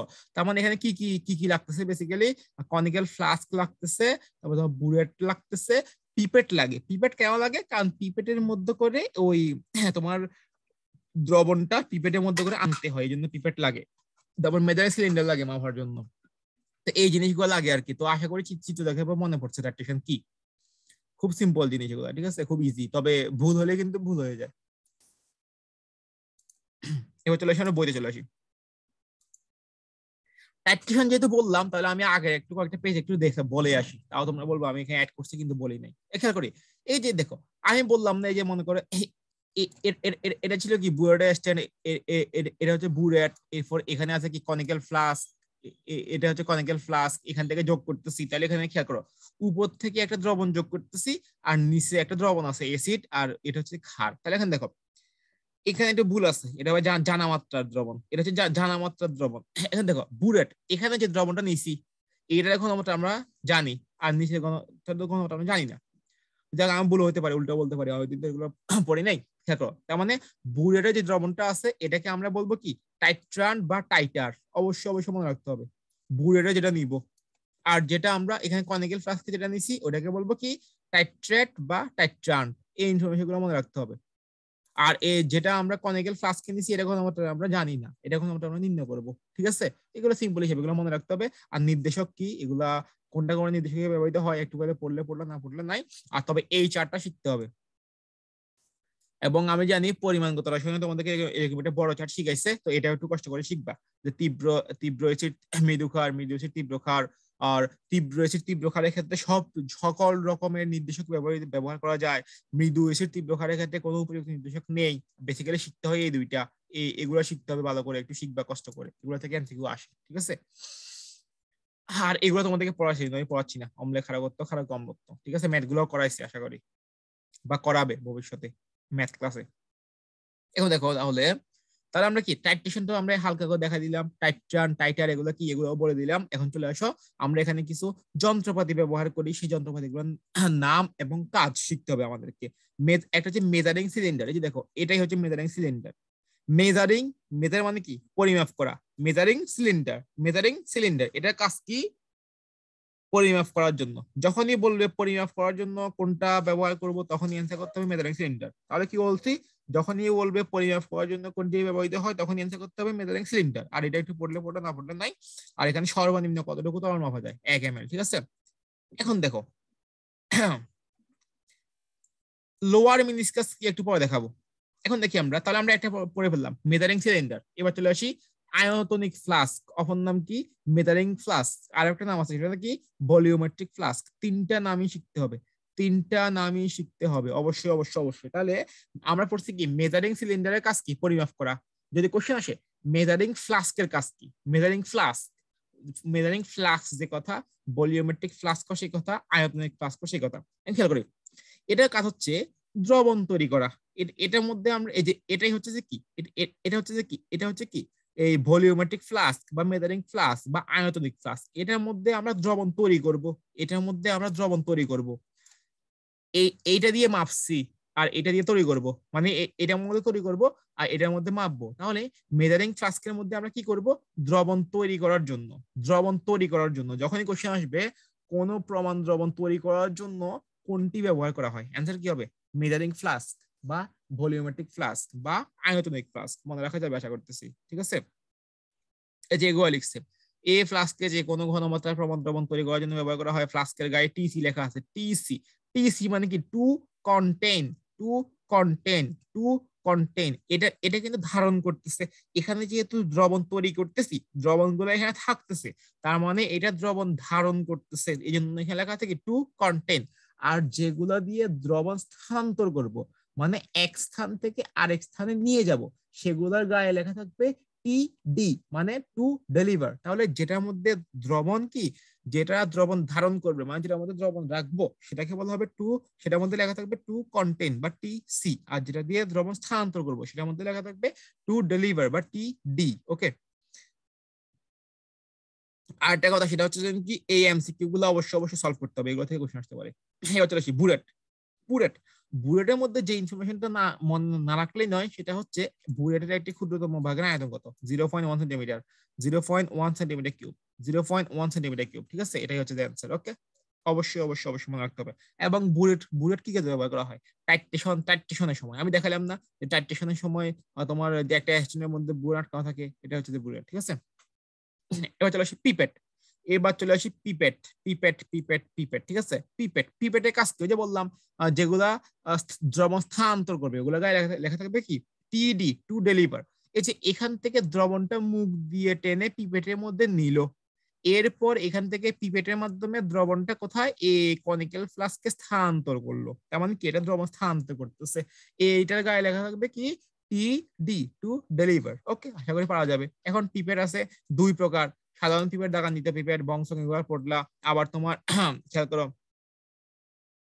পিপেটের মধ্যে দ্রবণকে টেনে নেওয়ার ক্ষেত্রে আধুনিক কালে সেরোলজিক্যাল পিপেট ব্যবহার করা হয়। এখন এই যে এই সেরোলজিক্যাল পিপেট আছে 3 ধরনের, মানে কিভাবে টেনে নিচ্ছে সেটার উপর নির্ভর করে 3 ধরনের পিপেট আছে। পিপেট গুলো কি কি, এই যে trivial trivial pump pipette, syringe pump pipette, electronic pump pipette, electronic pipette, ঠিক আছে। এই নামগুলো মনে রাখতে হবে, শুধু শুধু নামগুলো মনে রাখতে হবে, ছবিগুলো দেখবা আর নামগুলো মনে রাখবা, ঠিক আছে। ছবিগুলো দেখতে হবে, নামগুলো মনে রাখতে হবে। ওকে, এখান থেকে আর বেশি কিছু মনে রাখা লাগবে না। এবার চলে আসি, এগুলো তো সব বলছি। পিপেটে বেসিক্যালি পিপেটে গায়ে 10 ml, আমরা ল্যাবরেটরিতে যেগুলো ইউজ করি ওগুলা গায়ে কিন্তু 10 ml দাগ কাটা থাকে। আবার 25 ml এর পিপেটও আছে, তাহলে এই দুটো ইনফরমেশন মনে রাখবো। তবে বেশি করে মনে রাখতে হবে 10 ml, ঠিক আছে। অবশ্যই অবশ্যই মনে রাখতে হবে। এরপর চলে আসি বিকার। বিকার তো ওই যে বললাম বিকারটা বেসিক্যালি পাইরেক্স কাঁচের তৈরি, কনফিউশন দূর করে দিছি। এরপর তোমার বিকারের মধ্যে জিনিসগুলো, এটা ব্যবহার দেখো, এটা ব্যবহার, ঠিক আছে, এটা ব্যবহার কি, এটার মধ্যে তোমার জিনিসগুলো রাখা হয়, ঠিক আছে। এরপর এখানে তোমার আহ বিভিন্ন উত্তপ্ত করার কাজে এটা ব্যবহার তেমন লাগবে না, এখান থেকে যেটা লাগবে সেটা হচ্ছে কি পাইরেক্স, পাইরেক্স গ্লাসের তৈরি, এটা অবশ্যই মনে রাখতে হবে। এবার চলে আসি আর কি আছে এখানে লিখছে, কোন ব্যবহারের কৌশল, এগুলা ব্যবহারের কৌশল, এগুলা তেমন বেশি কিছু আহামরি কিছু না, এগুলো খুব ইজি। এখন খেয়াল করি, আয়তনিক বিশ্লেষণে চারটে কনিক্যাল ফ্লাস্কে ঘটানো হয়। এই কনিক্যাল ফ্লাস্কের আয়তনটা একটু মনে রাখতে পারো, এটা হচ্ছে কনিক্যাল ফ্লাস্ক, এটার মধ্যে 250 সেন্টিমিটার কিউব তরল ধারণ করতে পারে, এটা জাস্ট, এখান থেকে অত বেশি কিছু লাগবে না। বিজ্ঞানীর নামটা মনে রাখলে রাখতে পারো, যেহেতু তোমাদের টাইম কম, সিম্পলি পড়ো, এত কঠিন কোশ্চেন দিবে না। ওয়াশ বোতল, এখন দেখো এখানে এটা কি দিয়ে পরিষ্কার করা হয়, ক্লিনিং মিশ্রণ, ওই যে ক্রোমিক অ্যাসিড মিশ্রণ, গাঢ় সালফিউরিক অ্যাসিড এবং পটাশিয়াম ডাইক্রোমেটের সম্পৃক্ত দ্রবণ, একটু পড়লা। এরপর দেখো 45 ক্ষমতা কারণে এগুলো ভেতরে পড়ে নেবে, এগুলো আমার কিছু না, ইজি। আর ফানেল, ফানেল কি জন্য ব্যবহার করা হয়, এই যে এটাই তো ফানেল, লাইক এটা এটা মনে করো কনিক্যাল ফ্লাস্ক, এটা হচ্ছে কনিক্যাল ফ্লাস্ক, আর এটা হচ্ছে পানেল, তার মানে ফানেলের কাজ কি, ফানেলের কাজ কি, এই যে মনে করো কোনো একটা পাত্রের মধ্যে কি তরল পদার্থ নেওয়ার জন্য কি ফানেল ব্যবহার করা হয়, সিম্পল কাজ এটা, ঠিক আছে। এই যে দেখানো আছে, খুব ইজি কাজ। আমি সবগুলো ধরে ধরে পড়ে দিচ্ছি, পড়ে দিবে না হুদাই, হুদাই আমি পড়ে দিচ্ছি সবগুলা, তোমরা বিরক্ত হচ্ছে আরো। তো হোয়াট এভার, এগুলো হচ্ছে কি এগুলো পড়াই দিলে সুবিধা, কি কি পড়তে হবে বোঝা যায়। দেখি বুলেট পরিষ্কার ও ব্যবহার প্রণালী। বুলেট পরিষ্কার করার ক্ষেত্রে আমরা একটু আগে পড়ে আসছি যে বুলেটের গায়ে লেগে থাকা গ্রিজ এবং তেলের ব্যবহার দূর করার জন্য কি ব্যবহার করা হয়, ক্রোমিক অ্যাসিড মিশ্রণ, আমরা একটু আগে পড়ে আসছি এবং এটা মেডিকেল আসছে অলরেডি। ক্রোমিক অ্যাসিড মিশ্রণ, এটার অপর নাম কি, cleansing mixture, cleansing mixture, chromic acid মিশ্রণ, আবার রিন্স মিক্সচারও বলা হয়, ঠিক আছে। আবার তাহলে এটা এটা এটা এটা সবগুলা পড়ছি আমরা, এগুলা খুব ইজি, ঠিক আছে। এরপর চলে আসি, এখন আমরা অনেক সময় দেখবো যে, আমি একটু একটা ছবি দেখাই,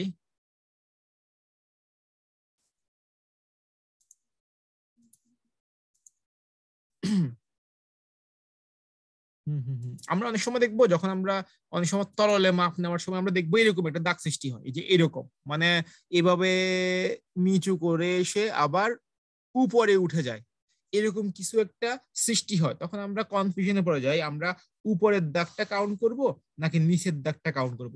এক্ষেত্রে আমাদেরকে অবশ্যই মনে রাখতে হবে, আমরা সবসময় নিচের দাগটা কাউন্ট করব, নট উপরেরটা, আমরা সবসময় নিচের দাগটা কাউন্ট করব। এটাকে বলা হয় লোয়ার মিনিসকাস, এটাকে বলা হয় কি লোয়ার মিনিসকাস। আমি একটু আগে বলছিলাম লোয়ার মিনিসকাস কি বলবো, যখন এইভাবে যখন আসবে তখন আমাদেরকে সবসময় নিচের দাগটা কাউন্ট করতে হবে, এটাকে বলা হচ্ছে কি লোয়ার মিনিসকাস, ঠিক আছে। যখন বুলেট দিয়ে মাপার সময় যখন এরকম কোনো ত্রুটি দেখা যাবে, তখন এই ত্রুটি দূর করার জন্য আমরা বুলেট রিডার বা অ্যান্টি প্যারালাক্স কার্ড ব্যবহার করি। তাহলে অ্যান্টি প্যারালাক্স কার্ড কোন যন্ত্রে ব্যবহার করা হয়, অ্যান্সার কি বুলেট, অ্যান্সার কি বুলেট। এগুলো অবশ্যই অবশ্যই ভালো করে মনে রাখতে হবে, সবগুলাই ইম্পর্টেন্ট ইনফরমেশন। তা আমি এগুলো সবগুলো পড়ে আসছি, যে মেজারিং সিলিন্ডার দিয়ে পরিমাপ করা হয়, দ্রবণ তৈরি করে সংরক্ষণ করা হয়, মেজারিং ফ্লাস্ক, অপর নামগুলো কি কি আয়তনিক ফ্লাস্ক বা ভলিওমেট্রিক ফ্লাস্ক, ঠিক আছে।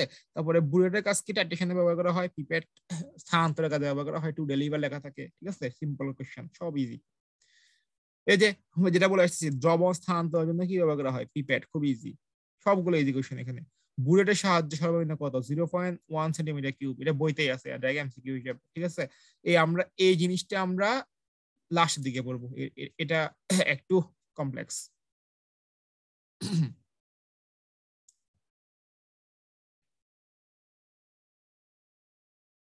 এখন চলে আসি টেস্ট টিউবে তাপ দেওয়ার কৌশল। আমি প্রথমে দেখাই টেস্ট টিউবে আমরা কিভাবে তাপ দিব। প্রথমে মনে রাখতে হবে, টেস্ট টিউবে তাপ দেওয়ার সময় আমরা টেস্ট টিউবটাকে 45 ডিগ্রি কোণে ধরবো। কেন 45 ডিগ্রি কোণে ধরবো, আমি একটু ছবি দেখাই, ছবি দেখালে খুব ইজিলি বোঝা যাবে। এই যে খেয়াল করি, সেটা হচ্ছে এই যে এই ছবিটা, এই যে এই ছবিটা যদি দেখি, যখন আমরা এই যে যখন আমরা টেস্ট টিউবে তাপ দিব, তখন লাইক এই পাশে কিন্তু মানুষটা দাঁড়ানো, এই পাশে মানুষটা দাঁড়ানো, তার পাশে ওই পাশে কিন্তু আরেকটা মানুষ থাকতে পারে এবং এই পাশে কিন্তু আরো একটা মানুষ থাকতে পারে। তার মানে আমাদের অপোজিটে সাপোজ কোনো মানুষ নাই, তাহলে আমরা সবসময় তাপ দেওয়ার সময় এই এই টেস্ট টিউবটাকে, এই যে দেখো এই এটা হচ্ছে 45 ডিগ্রি অ্যাঙ্গেল, 45 ডিগ্রি অ্যাঙ্গেলে আমরা সবসময় যেদিকে কেউ থাকবে না ওই দিকে ধরবো। তাহলে যখন এখান থেকে কোনো দ্রবণ এখান থেকে ছিটকে পড়ে গেলেও আমাদের গায়ে পড়বে না, কারো গায়ে পড়বে না, কেউ আহত হবে না। এই জন্যই এটাকে 45 ডিগ্রি অ্যাঙ্গেলে যেদিকে কেউ থাকবে না ওই দিকে ধরতে হবে। তাহলে আমরা টেস্ট টিউবে তাপ দেওয়ার সময় কত ডিগ্রি অ্যাঙ্গেলে ধরবো? 45 ডিগ্রি অ্যাঙ্গেলে, যে 45 ডিগ্রি অ্যাঙ্গেলে আমরা এটাকে ধরবো। ঠিক আছে, এটা খুব সিম্পল, এটা যখন ল্যাবে কাজ করার সময় এটা দেখানো হয়। ওকে, তাহলে এটা দেখানোর জন্য এই ছবিটা দেখালাম আর কি।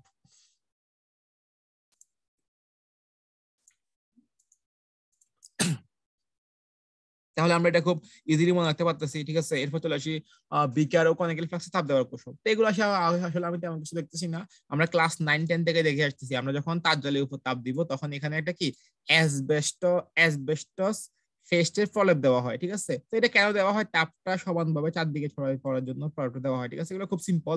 তা আমরা এখানে এগুলো একটু পড়বো, যে গোল তৈরি ফ্লাস্কে তাপ দেওয়ার কৌশল, গ্যাসীয় পদার্থ তরল পদার্থ তাপ দেওয়ার সময় কিভাবে তাপ দিব, যে কিভাবে তাপ দিলে একটু পড়তে হবে। ঠিক আছে, এখান থেকে সবচেয়ে ইম্পর্টেন্টলি যেটা মনে রাখবো সেটা হচ্ছে যে এটা গোলতলি ফ্লাস্কে সরাসরি তাপ দেওয়া হয় স্টিম পাতন প্রক্রিয়ায়। আর এগুলো নিজেরা একটু কষ্ট করে পড়ে নিবা, আমি এগুলো বললে তোমরা নিজেরা বোর্ড হবা, একটু নিজেরা কষ্ট করে রিডিং দিবা, ছবিগুলো দেখবা। এখানে বলছে 1.21 ক নাম্বার ছবি, এখানে হচ্ছে খ নাম্বার ছবি, এগুলো দেখলে বুঝবা এখানে 100 ডিগ্রি সেলসিয়াস উত্তপ্ত করা হয়, এগুলো একটু দেখবা। ঠিক আছে, আর এই লাইনটা ভালো করে শিখবা যে গোল তৈরি ফ্লাস্কে সরাসরি তাপ দেওয়া হয় স্টিম পাতন প্রক্রিয়া, এবং এই পদ্ধতিতে কি তৈরি করা হয়?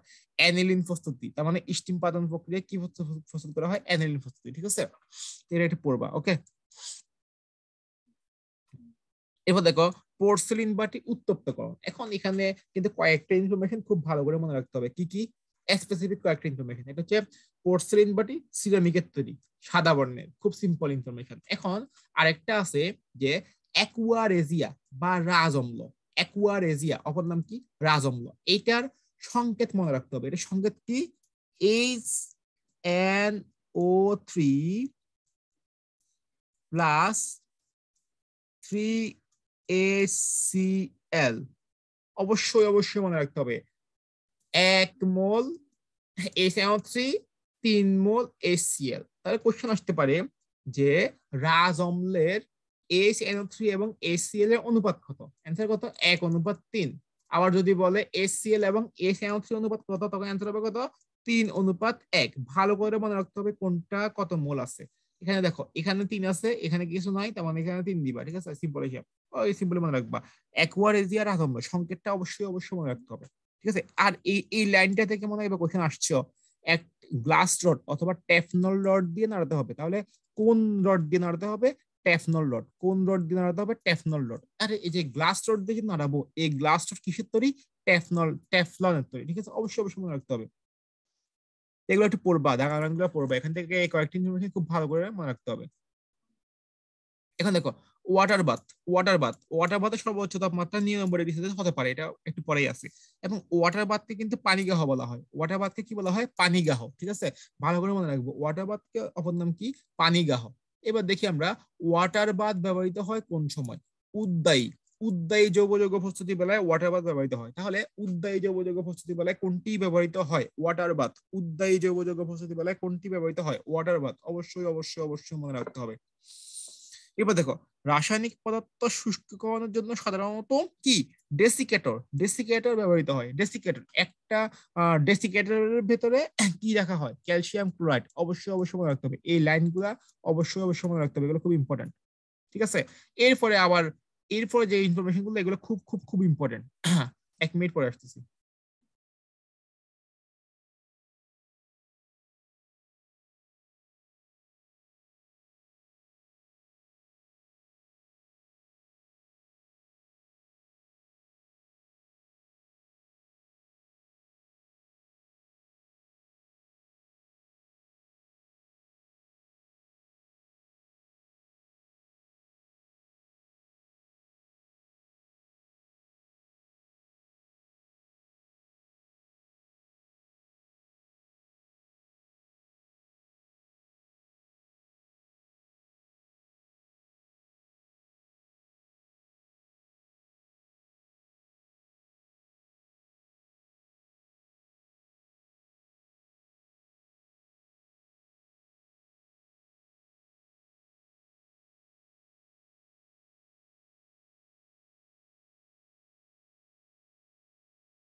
তাহলে আমরা দেখি যে এতটুকু পর্যন্ত পড়ে ফেললাম আমরা, ঠিক আছে।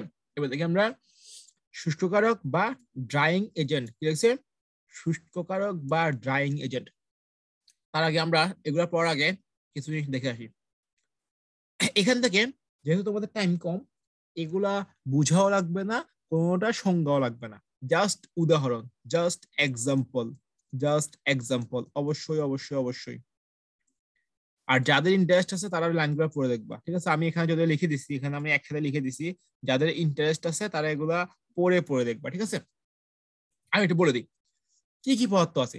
পানি গ্রাসী, পানি গ্রাহী, পানি ত্যাগী, নিরোধক, শুষ্ককারক। প্রত্যেকটার উদাহরণ কি লাগবে লাগবে লাগবে। এখন পানিগ্রাহী পদার্থ কোনগুলা, যে সকল কঠিন রাসায়নিক দ্রব্য বায়ু থেকে জলীয় বাষ্প শোষণ করে প্রথমে সিক্ত হবে এবং পরে তরলে পরিণত হয়ে যাবে, এই ধরনের পদার্থগুলোকে বলা হচ্ছে কি পানি গ্রাসী পদার্থ। আর পানিগ্রাহী পদার্থ কাকে বলা হয়, যে সকল কঠিন রাসায়নিক দ্রব্য বায়ু থেকে জলীয় বাষ্প শোষণ করে সিক্ত হবে কিন্তু তরলে পরিণত হবে না, সেটাকে বলা হচ্ছে কি পানিগ্রাহী পদার্থ। সিক্ত হওয়ার পর যদি তরলে পরিণত হয়ে যায় সেটাকে বলা হবে কি পানি গ্রাসী। আর তরলে যদি পরিণত না হয় সেটাকে বলা হবে কি পানি গ্রাহী পদার্থ, ঠিক আছে। উদাহরণগুলো অবশ্যই অবশ্যই অবশ্যই শিখতে হবে। পানি ত্যাগী পদার্থ কি, এখানে এত সংজ্ঞা টংজ্ঞা পড়া দরকার নাই, এখান থেকে জাস্ট উদাহরণ দেখো। গ্লোবাল লবণ সংকেত দেখো, কাপড় কাপড় কাঁচা সোডা সংকেত দেখো, এই দুটো সংকেত জাস্ট মনে রাখতে হবে, ঠিক আছে। Sodium sulphate TnOH2, sodium carbon TnOH2, ঠিক আছে। আর এখান থেকে উদাহরণগুলো এবার দেখো। নিরোধক, নিরোধক আমরা জানি এগুলো পানি শোষণ করে ফেলে, এখানে উদাহরণ কি আছে, সালফিউরিক অ্যাসিড, এটা আমরা অবশ্যই জানি, গাঢ় সালফিউরিক অ্যাসিড এক নিরোধক, সাথে মনে রাখবা P2O5, ঠিক আছে।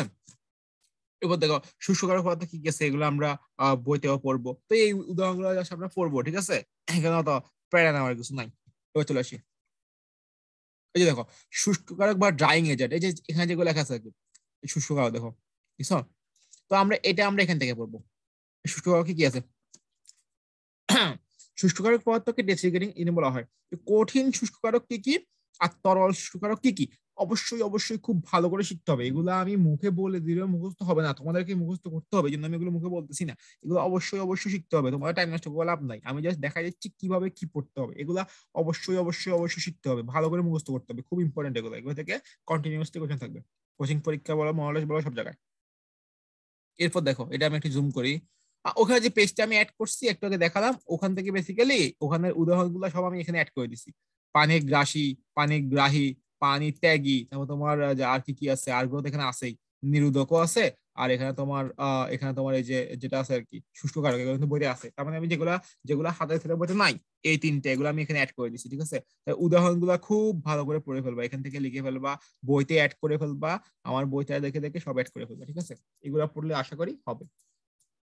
তো আমরা দেখি, তো এখান থেকে দেখো নিরোধক পদার্থ কি কি আছে, আমরা সবাই জানি নিরোধক কি আছে, গাঢ় সালফিউরিক অ্যাসিড, গাঢ় সালফিউরিক অ্যাসিড, গাঢ় সালফিউরিক অ্যাসিড। কিন্তু এখানে আমরা স্পেসিফিক্যালি পড়তে হবে কঠিন নিরোধক কি কি আছে, তরল নিরোধক কি কি আছে, খুব ভালো করে পড়তে হবে। কঠিন আছে অ্যালুমিনা আর অনার্দ্র পটাশিয়াম বাইসালফেট, আর তরল আছে কি গাঢ় সালফিউরিক অ্যাসিড আর H3PO4, ভালো করে পড়তে হবে। এখন এখানে এই লাইনটাও অবশ্যই অবশ্যই অবশ্যই পড়তে হবে। লাইনটা থেকে লিখছে যে গাঢ় সালফিউরিক অ্যাসিড ও পটাশিয়াম ফসফরাস পেন্টঅক্সাইড এগুলো কি শুষ্ককারক এবং নিরোধক উভয় পদার্থ রূপে ক্রিয়া করে। তাহলে শুষ্ককারক এবং নিরোধক উভয় পদার্থ রূপে কোনগুলো ক্রিয়া করে, এই দুইটা পদার্থ অবশ্যই অবশ্যই অবশ্যই মনে রাখতে হবে, খুব ভালো করে মনে রাখতে হবে, ঠিক আছে।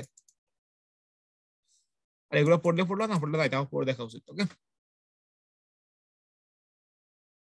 এই যে নাড়ানি হিসেবে গ্লাস রডের বিকল্প নিচের কোনটি, এই যে টেফলন রড, দেখছো এই জায়গা থেকে কোশ্চেন আসছে। হ্যাঁ এগুলো খুব কমন কোশ্চেন, খুব ইজিলি মনে রাখা যায়, ওকে। এরপর এখানে দেখো যে CL3 এগুলো এখানে কি ক্লাসিফিকেশন, লেভেলিং, প্যাকেজিং, এগুলো বংশ, এগুলো পড়লাম, ঠিক আছে। এরপর দেখেন হ্যাজার্ড সিম্বল কয়টা, 10টা, 9-10-এও ছিল, এগুলো পড়ে আসতেছি তখন থেকে, এখনো আছে। এখানে প্রথমে মনে রাখতে হবে কোন সিম্বল দ্বারা কি বোঝাচ্ছে। টিতে টক্সিক, T+ মানে কি ভেরি টক্সিক। এখানে কোন সিম্বল দ্বারা কি বোঝাচ্ছে, প্রথমত এগুলো মনে রাখতে হবে, এগুলো সব প্রথমত মনে রাখতে হবে, এগুলো সব মনে রাখতে হবে, ঠিক আছে। কোন সিম্বল দ্বারা কি বোঝাচ্ছে এগুলো সব আগে মনে রাখতে হবে। এরপর মনে রাখতে হবে কোনটার উদাহরণ কি, কোনটার উদাহরণ কি, এগুলো মনে রাখতে হবে। এগুলো আমি পড়া দেওয়ার কিছু দেখতেছি না, এগুলো তোমাদেরকে কষ্ট করে মুখস্থ করে শিখতে হবে। এগুলা যদিও মুখস্থ হবে না, আমি জানি এগুলো সহজে মুখস্থ হবে না, বাট বারবার বারবার করে পড়তে হবে। দরকার হলে আমরা প্রতিদিন প্রতিদিন 5 মিনিটে 5বার করে এই পেজটা রিভিশন দিব। তাও আমাদেরকে এই কোশ্চেন গুলো একটু কষ্ট করে শিখতে হবে, কিছু করার নাই। এই উদাহরণ গুলা মনে রাখতে হবে, মনে রাখতে হবে, মনে রাখতে হবে, মনে রাখতে হবে, মনে রাখতে হবে। একদম সত্যি কথা বললে আমার ওগুলো মনে থাকতো না, তাও ট্রাই করতাম বেশি বেশি পড়ার।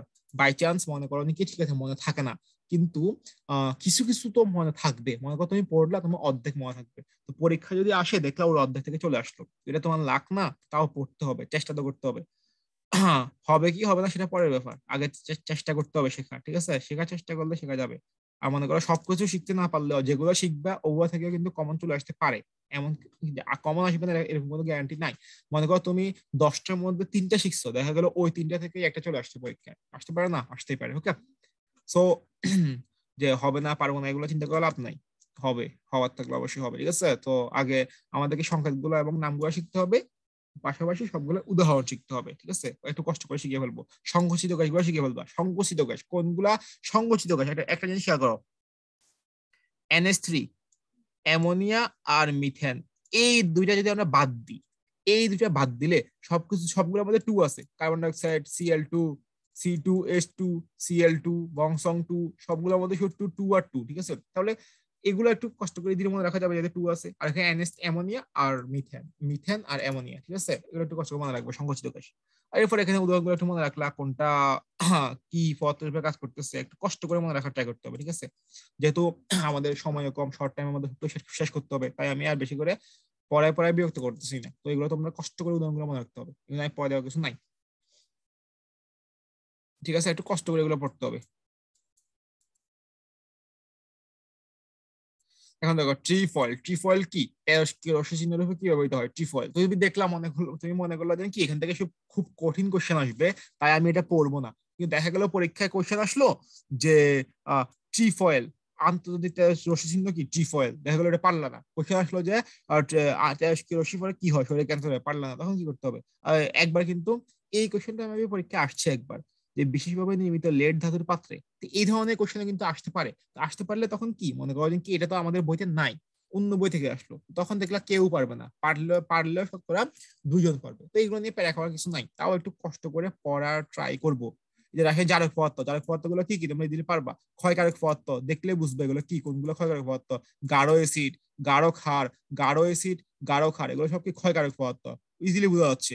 রাসায়নিক জারক পদার্থ, জারকগুলো কি আছে আমরা সব জানি, আমরা এগুলো সব পরিমাণ দর্শনে পড়ে আসছি। তবে এখানে তোমার আর তার কষ্ট করে এই পেজটা আমাদেরকে কষ্ট করে শিখতে হবে, এই পেজ, এই পেজটা আমাদেরকে বেসিক্যালি কষ্ট করে শিখতে হবে, এর বেশি কিছু না। এই পেজটা আমরা কষ্ট করে শিখবো। এই যে মনে করো দাহ্য পদার্থ কি কি আছে, এগুলো আমরা সব পারি। এগুলা উত্তেজক পদার্থ গুলো একটু শিখবো, সোপ পাউডার, সিমেন্ট গুঁড়া, লঘু অ্যাসিড ও খাদ্য দ্রবণ। ক্ষতিকারক কি কি আছে, ব্লিচিং পাউডার, এগুলো একটু শিখবো কষ্ট করে, ঠিক আছে? এইগুলা এগুলো একটু কষ্ট করে শিখবো। ওকে, আর বেশি টাইম দিলাম না এখানে, এবার চলে আসি।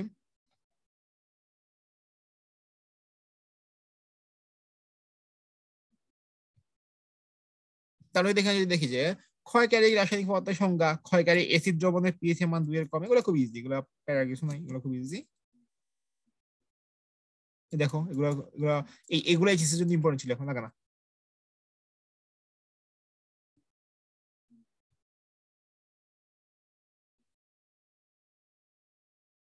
আচ্ছা আর কি কি আছে? তাহলে বাকি পার্ট আমরা তো ট্রাই করলে পরের ভিডিওতে করতে পারি, তাই না? হ্যাঁ, আর বেশি কিছু তো নাই,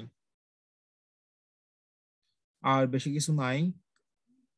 সো আশা করতেছি পরের ভিডিওতে করবো আমরা বাকি পার্ট। তাহলে আজকে এতটুকুর মধ্যে থাকুক, হ্যাঁ। তো এমনি পড়া অনেক বেশি, সবাই ট্রাই করে একটু পড়ে ফেলার, ভিডিও আর লং না করি, পরটা পরে ভিডিওতে করবো, ঠিক আছে? ওকে, টাটা।